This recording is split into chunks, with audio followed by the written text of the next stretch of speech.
Hyderabad Chikkadpally police station పరిధిలో అశోక్ నగర్ లో విషాద ఘటన చోటు చేసుకుంది.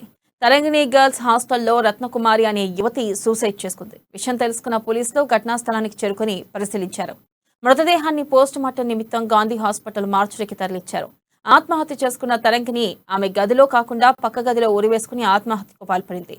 రత్నకుమారి అనారోగ్య సమస్యల వల్ల ఆత్మహత్య చేసుకున్నట్లు పోలీసులు తెలిపారు.